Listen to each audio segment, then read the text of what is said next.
मित्रांनो, तुमचं पुन्हा एकदा सुमिरित मराठी ह्या यूट्यूब चॅनेलवर स्वागत आहे.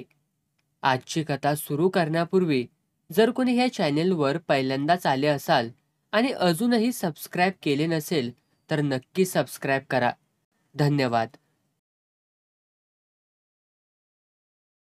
नदीच्या वरच्या अंगाला असलेला ओढा सापागत वळसे घेऊन नदीत शिरलेला. नदी ओढ्याच्या बेचक्यात बाभळींची दाट झाडं वाढलेली. ओढ्यातून वाहणारी पाण्याची बारीक धार उग बैलाच्या मुताच्या धारेसारखी. पण ओढ्याच्या पात्रात कुठं कुठं खड्डे होते. त्यात पाण्याचे बारीक असे डोह तयार झाले होते. ओढ्याचं पात्र तर पानडाने भरून गेलेलं. काठाकाठाने ओलं गवतही उगवलेलं पाण्याच्या आधाराने. पाणी गवत झाडी होती म्हणून गुराखी गुरं चारायला टपकलेली. गुरं चारायला म्हणून त्यांच्या शेणाच्या रानशेणी गवऱ्या सापडायच्या. मग काय, चुलीच्या जळणाकरिता गावातल्या गरीब बाया बापड्या सरपण गोळा करायला यायच्या. रानशेणी गौऱ्या गोळा कर, नाहीतर बाबळीच्या फांद्या तोड असा त्यांचा उद्योग चालू असायचा. दोघी मायलेकींचं हेच चालू होतं. पोरीला एकटीला घरी ठेवायला नको म्हणून द्वारकाबाई तिला घेऊन या रानात दुपारीच आली होती. सरपण गोळा करायला पोरगी मदत तर करीलच, पण ती डोळ्यांसमोर राहील हाच मुख्य हेतू होता. आता दिवस चांगलाच कल्ला होता. गुराखी गुरं घेऊन परतले होते. पाखरही घरटी जवळ करू लागली होती. तरी दोघींचं सरपण वेचणं चालूच होतं. शेवटी सुंदर कंटाळली. आईला म्हणाली, अगं आता बाद झाला आय, वज घेऊन तर जाता आलं पाहिजे नव. जरा बघ मानवर करून दिवस बुडाया आलाया. द्वारकीने संशयाने सुंदरकडे बघितलं. का ग, लय घाय झाली, घराकडं कुणी वाट पाहतया वय तुझं? असं काय वाकड्यात शिरत्यास आय? सुंदर चिडली.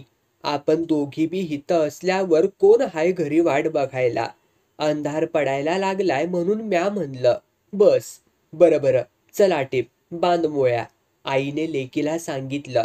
रानशेने गौऱ्यांची एक गोणी भरली आणि लाकडाच्या 2 मोळ्या झाल्या. आता हे न्यायचं कसं?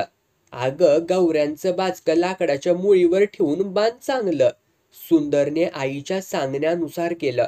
हलक्या वजनाची मोळी आईच्या डोक्यावर ठेवली. मग डोक्यावरती मोळी घेतलेली आई लेकीच्या डोक्यावर दुसऱ्या मोळीचं ओझं ठेवायला मदत करू लागली. परंतु स्वतःचं ओझं सांभाळून तिला ते करताच येईना. आता झाला का पस्तावा?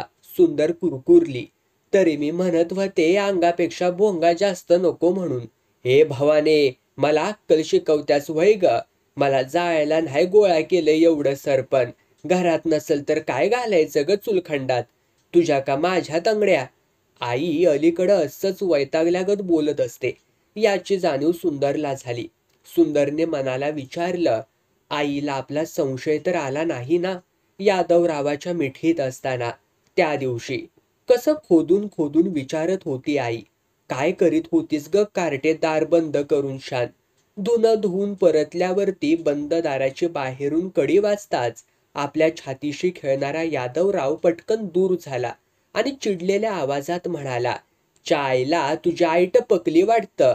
आत्ता कुठं खोडाशी झटतूया, झाडावरती चढायचं राहिलंच चायला. काय म्हणतायसा यादवराव? तीही घाबरली होती. काही नाही, आता काय करायचं तेवढं सांग. हिथून कसं सटकायचं कसं? सुंदरलाही पटकन काही सुचेच ना. दाराची कडी तर वाजतच होती. छातीशी चाललेला त्याचा धसमुसळपणा कुरवाळून सुखावणारा, साऱ्या अंगातून उसळी मारून आणखी काहीतरी मागणारा तो स्पर्श झटकन थांबला. अंगाची नुसती काहिली झाली, काहिली. पण लगेच झटपट पोलक्याच्या गुंड्या लावीत तिने यादवला खुणावून आपल्या मागं यायला सांगितलं. त्याला बंद दाराच्या चौकटी मागे उभा केला आणि दार उघडलं. एका दाराआड तो झाकला गेला. टपळाई करून तिने आईच्या डोक्यावरच्या हंड्यावर ठेवलेली ओल्या धुण्याची टोकरी उचलली आणि आतल्या घराकडे गेली. डोक्यावरती पाण्याने भरलेल्या हंड्याचं ओझं असलेली द्वारकाबाई सरळ चालत मोरीच्या कट्ट्यापर्यंत गेली. तेवढ्या वेळेत यादव घराबाहेर सटकला. डोक्यावरचा हंडा उतरून ठेवल्यावर संशयित नजरेने आईने इकडे तिकडे नजर फिरवली आणि लेकीला पुसलं. काय करीत होतीस ग घरात दार बंद करून शान? अगं ह्या मागच्या खोलीत होते ना, म्हणून पुढचं दार बंद केलं होतं जरा. असं? मग आजवर नव्हतीच करत बंद कधी? तवा दादा असायचं तर वसरीवरती हजामत करत बसल्यालं तर. आता त्या दुकानात असते ती. मग मला एकटीला भ्या वाटतं या बाई. कोणी आलं होतं का ग? आईचा संशय फिटला नव्हताच. कोण येणार दार बंद असल्यावरती? आणि बाहेरच्या बाहेर कोणी येऊन गेलं असलं तर मला बा काही ठाऊक नाही. सुंदरने ठामपणे सांगून विचारलं. आई कुणी येणार होतं का ग? नाही नाही, कोण नाही. आता कशाला कोण घरी येईल? सगळं तिकडच कटिंग सलून मध्ये. द्वारका गंभीरपणे उत्तरली. ते संकट तेवढ्यावरच निभावलं खरं, पण मग आईची घराबाहेरची वेळ साधून यादव नंतर कसा नाही आला? आठवडा होऊन गेला. इकडं आपल्याला तर त्या दिवसाच्या आठवणीने रोज कसं तरी होतंय. असं का होतं? जीवाची तगमग का म्हणून होते? हे पोरी, कसल्या विचारात गुंतल्यास ग? डोक्यावरच्या ओझ्याने चिडलेली द्वारकाबाई कडाडली. मी हितं वझ्यानं वाकल्या आणि तू खुशाला आरामात उभी राहिल्यात जणू. मग काय करू आई?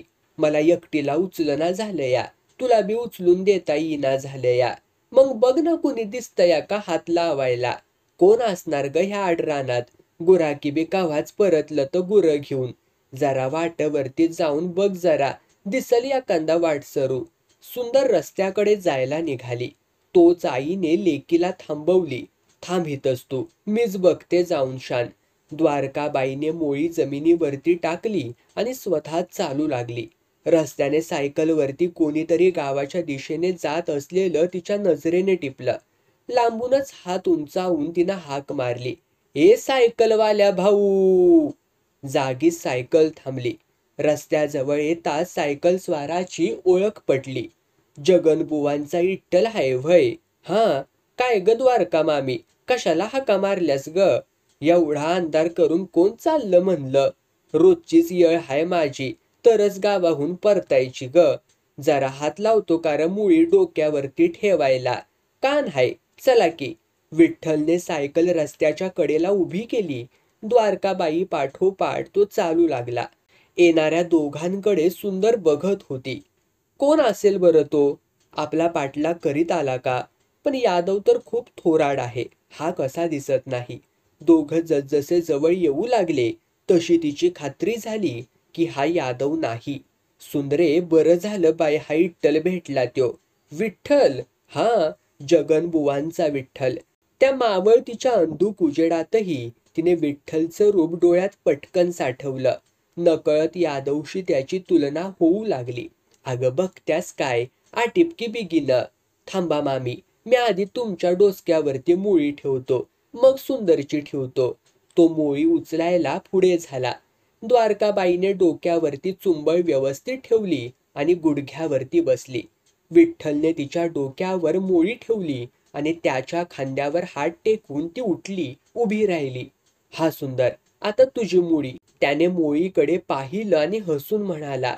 अरे च्या, पोटूशी दिसते. हा, कोण? सुंदर बिचकली. ही मोळी ग. गौऱ्यांची गुणी तिच्या पोटात दिसत्या जणू.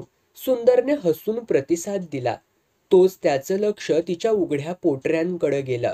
सरपण गोळा करताना अडथळा नको म्हणून लुगडं वर गुडघ्यांपर्यंत आणून खोचलं होतं.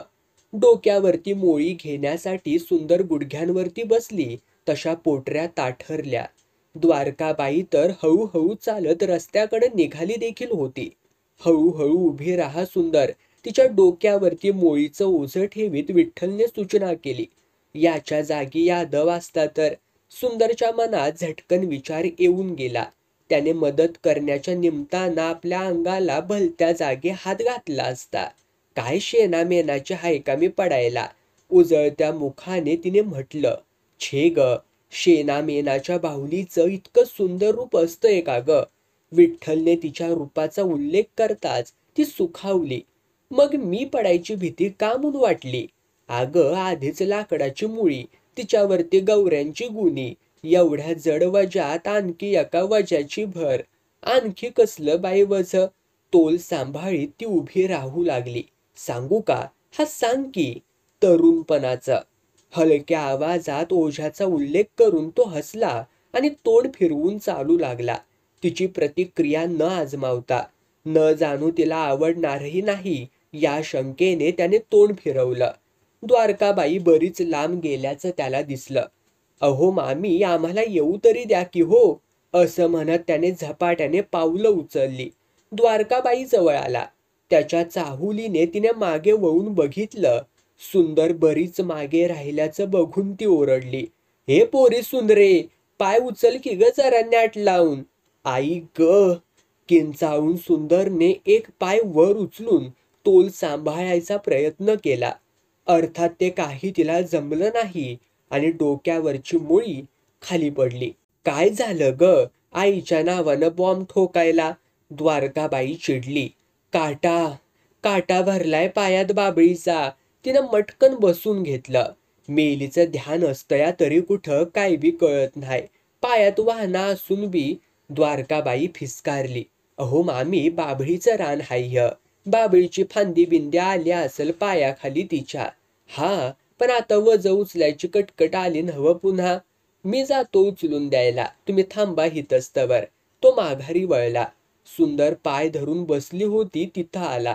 "काय मी म्हटलं तेच खरं झालं ना ग?" भीड चेपल्याने त्याने हसत हसत विचारलं.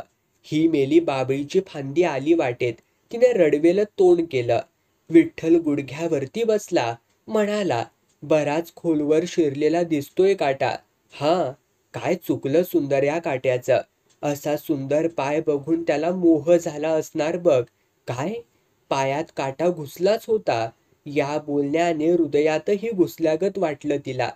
त्याने हळूच 2 बोटांच्या चिमटीत धरून काटा उपसून बाहेर काढला. त्याच्याकडे बघत उद्गारला, "थोडा सुद्धा खुडला नाही बरं का पायात." ती मनात म्हणाली, "पायात नाही पण हितं छातीत खुडलाय, अगदी रुतून बसलाय."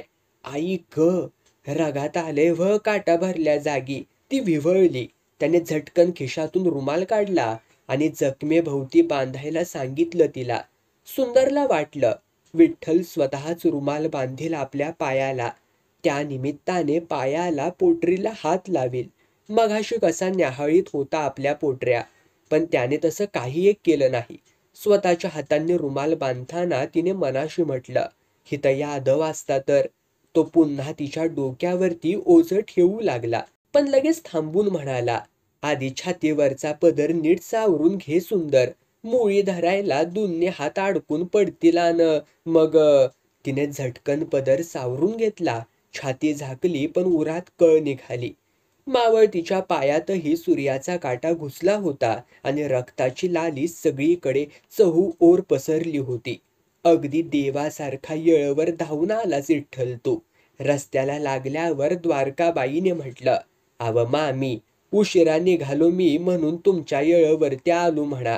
विठ्ठल हसत हसत म्हणाला, "सायकल पंक्चर झाली होती, मग तरच गावातच पंक्चर काढावं लागलं." "अगं बया, म्हणजे जानकीबाई वाट बघत असत्याली तकडं. जा बाबा लवकर, टाक टांग सायकलीवरती." "चला, बरोबरच जाऊया आता." सायकल हातात धरून तो त्या दोघींबरोबर पायीच चालू लागला. सुंदरला बरं वाटलं. डोक्यावरलं ओझं सांभाळीत ती अधूनमधून त्याला न्याहाळू लागली. विशीचा उंबरठा ओलांडलेला तो तरुण, उंच गोरापान, उंच कपाळ, सरळ नाक आणि हसरा चेहरा बघणाऱ्यावरती छाप पाडणारा. आता पगाराचे पैसे हाती येऊ लागल्याने कपड्यांचा नीटनेटकेपणा डोळ्यांत भरणारा. सदरा, पायजमा, टोपी, पांढऱ्या रंगाचीच कापडं, पण इस्त्रीचा हात फिरवल्याने कपडे उठून दिसत होती. सुंदरच्या मनात पुन्हा पुन्हा यादवशी तुलना त्याची करण्याचा मोह येत राहिला आणि ते मन विठ्ठलकडे झुकू लागलं. "शांते, पेटीवरून बोटं कशी फिरली पाहिजे ती?" धाकट्या मुलीला समोर बसवून बुवांनी विचारलं. पेटी वादन शिकू पाहणारी पोरगेलेशी शांती काही न बोलता वडिलांकडे बघू लागली. "अगं, जरीच्या पैठणीवरून जसा हळूवारपणा हात फिरवते ती ना, तसा. फुलाच्या कळीसारखी ही नाजूक चीज आहे. तिला धसमुसळपणानं हाताळू नकोस." "हां, ठीक आहे, मग कर सुरुवात." त्यांनी पेटी त्याच्याकडे सरकावली. "लावसा." शांता सुरू करणार तो जानकीबाई बैठकीत आल्या. "अव, किती रात झाली. आपल्याला नाही तर निदान शेजाऱ्या पाजाऱ्यांना तरी झोप घेऊ द्या. त्यांना कुणी अडवलं या झोपायला? ह्या तुमच्या पेटीनं अडवलं या. आठवड्यातून 3दा भजन करतायसा देवळात आणि घरात बी रात्रंदिवस हिला सोडना झालायसा हातातून. हे मात्र खरंच जानकी तुझं. त्यांनी शांताला पेटी बंद करून तिला गवसणी घालायला सांगितलं. शेजाऱ्यांचं जाऊ द्या, आपला विठ्ठल येतो दमून भागून तरस गावाहून, त्याला तरी धड झोप घेऊन द्या. शांते तू ही झोप बाळ. बुवांनी मुलीच्या खांद्यावरती हात ठेवला. उद्या बघू. शांता उठली. असं तिन्ही त्रिकाळ पेटी बडवत बसणं बरं दिसतं का? जानके काय करू मी? दिवसाचे 24 तास घरातच बसून राहायला भाग पाडलंयस तू. खरं तर ते बायकोची खरडपट्टी काढणार होते. पेटी वादनाला तिने चक्क बडवणं म्हटल्याने त्यांच्या अंगाचा तिळपापड देखील झाला होता.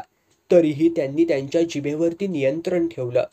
पण घरच्यांना आणि शेजारच्यांना त्रास होतोया नव्ह. घरचे गप्प बसतात पण शेजारनी कुरकुर करते ती. काय करावं काही सुचत नाही. या रिकाम्या हातांना काहीच काम नाही.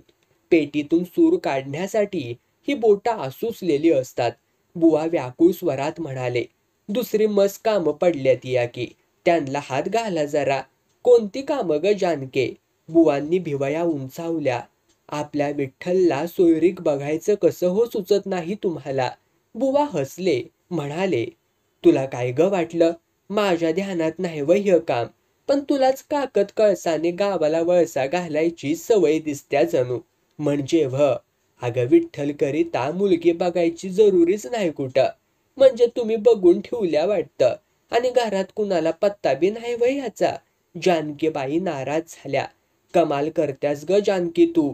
खरं तर ही सोयरीक तू सुचवायला पाहिजे होतीस. अहो सांगा तरी. माझ्या बाई काही ध्यानात येत नाही. जानकीबाईंनी नकारार्थी मान हलवली. अगं तुझ्याच भावाची पोर सुमन. बायकोच्या विसरभोळेपणाची त्यांना गंमत वाटून हसू आलं. हं. जानकीबाईंनी फक्त हुंकार दिला. वर्षातून 1-2दा सणासुदीला तुझ्या भाच्या येतात आपल्याकडं. तरी तुझ्या डोक्यात विचार आला नाही वय कधी? त्या काहीच बोलल्या नाहीत. विठ्ठल सुमनची जोडी शोभून दिसेल ग जानके. बुवा त्यांच्याच नादात होते. बरं आता झोपा. बरीच रात झाल्या जणू. उद्या बघू. जानकीबाईंनी दीर्घ जांभई दिली. कंदिलाची वात कमी करून बुवा नाधी त्या अंथरुणावरती आडव्या झाल्या आणि घोरूही लागल्या. रात्री हातावरती पाणी पडताच किसन भजनाला गेला होता. आता मध्यरात्रीच्या आधी तो परतणार काही नव्हता. म्हणून मायलेकींनी पोटात 4 घास घालून स्वयंपाक घर आवरलं आणि मग बिछाने जवळ केले. द्वारकाबाईच्या तर पडल्या पडल्या डोळा लागला होता. सुंदर मात्र तशीच जागी होती. यादवने तिच्या शरीराशी चाळवाचाळव केल्यापासून ती चळली होती. या चाळवाचाळवीची अनामिक गोडी तिला मोहवीत होती. पण विठ्ठलची भेट झाल्यापासून तिला पुरुषांतल्या वागणुकीतला भेद काहीसा कळला होता. यादवने तिच्या रूपाचं कौतुक करण्यासाठी तोंडातून शब्द काढला नव्हता. 1-2दा आला तो फक्त ओरबाडण्यासाठीच. आपल्याला विठ्ठल आवडू लागला काय? तिने अनेकदा स्वतःला विचारलं. आणि त्याच क्षणी यादव आपल्याला करकचून आवळून मिठीत घेतोय, कुठे कुठे हात तोड नेतो. त्यावेळी त्याचा चेहरा किती भीतीदायक वाटतो. आणि लगेच आईने दाराची कडी वाजवल्याचा भास होतो. कडी. खरंच आत्ता ही कडी वाजते. विचारातून सुंदर भानावर आली. रात्र बरीच झालेली. आई तर घरातच. तरी कडी वाजते. कोण आहे? म्हणजे भजन संपलं. तरी आपल्याला झोप नाही. तिला वाटलं उठावं. आतली कडी काढून दार उघडावं. ती अंथरुणावरती उठून बसली. कशाला उठलीस ग सुंदरे? कडीच्या आवाजाने द्वारकाबाईला जाग आली. कडी वाजते आई. दादा आलं तर वाटतं. झोप तू. मी उघडते दार. द्वारकाबाई अर्धवट झोपेतच उठली. कडी काढून दार उघडताना म्हणाली, काय हो, इतक्या लवकर आटपलं होय भजन? काय मेलं लक्षण म्हणायचं. तमाशा बघताना रातभर आठवण येत नाही घराची. द्वारकाबाई बोलायची थांबली. विचित्र अशी स्तब्धता पसरली. आणि तेवढ्यात टाळांच्या आवाजाचा तीर दूरवरून येऊन तो त्या स्तब्धतेला चिरून गेला. अग्ग बाई, भजन तर चालूच हाय. द्वारकाबाई चकित झाली. आज एवढी काय घाई झाली परतायची तुम्हाला? त्या म्हाताऱ्या टाळकुट्यात बसून मला बी म्हातारं व्हायचं नाही उत्तर आलं. त्या सरशी दोघी मायलेकीच्या काळजाचे ठोकेच चुकले. द्वारकाबाईची अर्धवट झोप कुठल्या कुठं पळाली आणि अंथरुणावरती तळमळणारी सुंदर झटक्यासरशी उठून बसली. कोण? यादव?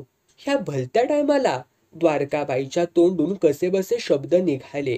व्हय मीच, पण तुमचं कारागीर तर भजनाला गेल्या ती. द्वारकाबाईने सबब सांगितली. ठाऊक हाय मला, तेवढी खात्री करून घेऊनच आलोया मी. व्हा बाजूला, आतमध्ये येऊ द्या मला. यादव द्वारकाबाईला बाजूला करू लागला. अव पण ह्या रातच्या टायमाला घरात पुरुष माणूस नसताना? द्वारकाबाई हटेच ना. हा हा हा, तिला लोटून घरात शिरत यादवने मर्मावरती बोट ठेवलं. बरोबर हाय मामी, अशा टायमाला ह्या घरात आबाई येत असते ती नाही का? हा? द्वारकाबाई भांबावली आणि तिकडे सुंदर कोड्यात पडली. म्हणजे तुमची तशी पद्धत आहे ना? किसन मामाला भजन कीर्तनाला नाहीतर बाहेर गावी पाठवायचं आणि आबांनी तुझ्या संगत तमाशा करायचा. यादव, तुझ्या जिभेला काही हाडबीड आहे का रे? आपल्याच बापाची इज्जत. माझ्या जिभेला हाड असून काय उपयोग हाय? सारं गाव कुजबुजतया की तिकडं. अचानक रहस्य उघडकीला आल्याने त्याची वाच्यता खुद्द यादवने सुंदर जागी असताना केल्याने लगेच काय बोलावं हे द्वारकाबाईला सुधरेना. अरे चा, काय बस म्हणशील का नाही? आबांना अशीच ताटकळत ठेवीत असतीस का तू मामी? पण तू आलास तरी कशाला? अंथरुणातली सुंदर धडधडत्या उराने ऐकू लागली. सुंदरला भेटायला. प्रश्नाचं उत्तर देऊन यादव पुढे सरकला. तशी सुंदर बिछाण्यात आडवी झाली. तोंडावरून घट्ट पांघरून घेऊन झोपेचं नाटक केलं. यादवने तिच्या पलंगाच्या काठावरती बूट टेकलं आणि हात लांबून तो तिच्या तोंडावरचं पांघरून दूर करू लागला. हे हे काय करतोयस तू यादव? जाग करतोय ना हिला, ऐकू दे हिला सुद्धा. आपलं शरीर बर्फासारखं गोठून का चाललंय? आपल्या डोळ्यांदेखत ह्याने पोरीच्या अंगाला हात लावला तरीही आपण कोणतीही हालचाल करीत नाहीये. का? का असं होतंय आपणाला? नको रे उठवू पोरीला. द्वारकाबाई कळवळली. का बरं? आमच्या अन्नावरती जगता तुम्ही सारेजण. माझा अधिकार आहे ह्या पोरीवरती. सुंदर ताडकन उठून बसली.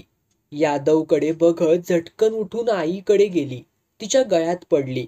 सुंदरे, तू आधी आपल्या खोलीत जा आणि मधलं दार बंद करून घे. द्वारकाबाई सांगत असतानाच पोरीला घेऊन मधल्या दाराजवळ गेली. तिला आत ढकललं आणि स्वतःच बाहेरच्या बाजूने कडी लावून तिथंच उभी राहिली. विचारती झाली.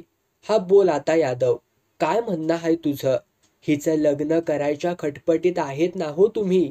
मग करायला नको काय पुरीचं लगीन? कशाला? काय लहान पोरावानी सवाल करतोयस तू यादव? नाती धुती झाल्या पोर 3 वर्षापासून. म्हणूनच सांगायला आलोया मी. लगीन बिगीन काय बी करायचं नाही सुंदरचं. आवाजात जरब आणून तो बोलला. लगीन करू नको? मग काय लोणचं घालून गावभर वाटत राहू होय तिला? द्वारकाबाईने आवेश आणला. तुझ्यासारखं ना? यादवने आसूडच ओढला. आबा आणि किसन मामा पुरतच हाय का त्या? का आणखी कोण कोण? यादव, पोरा ऐकत्या आतमधी. ऐकू दे की मग. ऐकलंच पाहिजे तिनं, म्हणजे तिला बी समजल का रखेलीच्या पुरीशी कोण लगीन करील. भेटल कुणीतरी. तुला काय घेणं हाय त्याच्याशी? घेणं हाय की मामी. माझी रखेली म्हणून राहील ती हितच. यादवने घेतलेला निर्णय सांगून टाकला. काय? यादव, तू तू असं बोलतोयस? का? काय जगायगळ बोलतोय व्हय मी? अरे तू तिला भावासारखा. वा वा. यादव छदमीपणाने हसला. कोणत्या नात्यानं? आबा तिच्या आईजवळ निसत्या ती म्हणून. छान. आजपर्यंत किती यात्रेकरूंनी ही द्वारकेची यात्रा केली. त्या साऱ्या यात्रेकरूंची पिलावळ सुंदरचे भाऊ बहीण होतील या नात्यानं. तुला हात जोडते यादव. द्वारकाबाईने कोपरापासून हात जोडले. असं काय बी बोलू नगस. काय जरुरी नाही हात जोडायची. आबांनी काय जन्माला घातलं नाही सुंदरला माझ्या संग भावाचं नातं जोडायला. मला समजलं या सगळं. सगळं समजलं? खरंच? द्वारकाबाई हादरली. म्हणून तर हा यादव बिथरला नाही नव. सुंदरच्या मागे लागला होता अलीकडे, म्हणून आपण तिच्यावरती लक्ष ठेवलं. घरात तिला एकटं राहू दिलं नाही. याला तळमळायला लावलं. म्हणून सारी मर्यादा सोडून आज विचारावं का ह्याला? काय समजलं यादव तुला? सुंदरचा बाप तुझा लग्नाचा नवरा होता का असाच बिनलग्नाचा बाप्या होता तुझं तुलाच ठाऊक. पण ही सुंदर 6 महिन्यांची नाती तुझ्या अंगावरती पिणारी असताना तो गचकला आणि मग तू आबांना भुलवलंस. त्यांची रखेली झालीस तू. खोटं खोटं हाय हे साप. द्वारकाबाईने कानांवरती हात ठेवले. ऐकवत नाही हे. सुंदरच्या बापाचा काटा म्या नाही काढला. मग कुणी ग? का त्यानं जीव दिला तुझ्या भानगडीसने कंटाळून? बरोबर आहे नव्ह? दातखिळ बसल्या ग द्वारका गप्प झाली. आता अशीच गप्प बस इथं. दम भरून यादव पुढे सरसावला. द्वारकाला दूर लोटून त्याने कडी काढली आणि धाडकन दार उघडून तो आतल्या खोलीत शिरला. आपल्या जन्माची आईची चित्तर कथा ऐकून उन्मळून पडलेल्या सुंदरने दाराला आतून कडी घातलीच नव्हती. आत शिरताच त्याने दार लोटून कडी घातली आणि सुंदरला जवळ ओढलं. चोरट्या भेटींना बंदी केलेल्या तिच्या आई देखत तिला भिडण्यासाठी. आडोसा फक्त बंद दाराचा.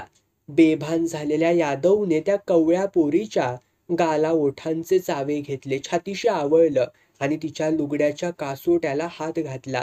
त्याची पकड ढिल्ली पडताच सुंदरने जोर लावून त्याच्या तावडीतून सुटका करून घेतली आणि मधल्या दाराची कडी काढू लागली. सुंदरे, दार उघडू नगस. भक्ष निसटल्याने चवताळलेल्या जनावराने तिच्यावर झेप घेतली. मला जे करायचंय ते मी तुझ्या आईच्या डोळ्यात देखत बी करीन. त्या रखेलीची हिंमत व्हायची नाही मला अडवायची. पण तिला नसली तरी आपल्याला हाय शरम आबरू, म्हणून म्या दार लोटलंया बघ. दाराबाहेर द्वारका भयाने थरथरत आतलं बोलणं ऐकत होती. ती दाराच्या फटीत तोंड घालून म्हणाली, सुंदरे, दार उघड. उघड दार पटकन. आई दार उघडायला सांगते आणि यादव कडी काढू नको म्हणून धमकावतो. कडी काढली तर आईच्या डोळ्यात देखत तो आपल्याला नागडी करून. ज्या क्षणाची आपलं शरीर वाट बघत होतं तो क्षण, ते शरीर सुख मिठीत येऊनही आता आपण का फुललो नाही? आणि या न फुललेल्या शरीराला तो भिडणार प्रत्यक्ष आईसमोर. कोयंड्यातून काढलेली कडी तिने पुन्हा लावली आणि यादवचे पाय धरले, विनवलं, नका यादवराव, अशी बळजबरी करू नकासा व. बळजबरीचा शिणगार मला बी आवडत नाही सुंदर. तसं असतं तर मी इतक्या दिवस थांबलोच नसतो. यादवने वाकून तिला उठवलं. पण आत्ताचा सगळा तमाशा तू बघितलास ना, ऐकलास ना? मग मला सांग, अशा परिस्थितीत कोण लगीन करणार आहे ग तुझ्या संग? अंगात एवढा मध चढलेला असूनही यादव आत्ता तरी पोरीला नासवत नाही हे ऐकून द्वारका बरीचशी सावरली आणि कान देऊन ऐकू लागली. आणि लगीन झालं नाही ना की हीच तुझ्या आई बाजार मांडील बघ तुझा. रोज नव्या याराची शेत सजवायला भाग पाडील ही. यादवने भिंतीला टेकून उभी असलेल्या सुंदरला विचारलं, आवडेल का तुला हे सुंदर? मान खाली घातलेल्या सुंदरच्या तोंडून शब्दच फुटेना. आई, आपल्याला जन्म दिलेला बाप, आबा आणि दादा, आणखी कोण कोण? काय विचारलं ग म्या? त्याने आवाज चढिवला आणि तिचा हात धरून ओढला. तिला समोर उभी केली. हनुवटीला टेका देऊन तिची मान वर केली आणि चापकाचा फटकारा ओढल्यागत पुसलं. बाजार बसवी व्हायची तयारी हाय का ग तुझी सुंदर? हुंदके देत तिने नकारार्थी मान हलवली. शाबास. तिला पटकन छातीशी लावत यादव म्हणाला, हे टाळाय करताच मी तुला ठेवायचं ठरवलंय. काही कमी पडू द्यायचो नाही. मामीनं बी आपलं बोलणं ऐकलं असणारच. तिला बी कळलं असल म्या तुझ्यावरती बळजबरी केली नाही.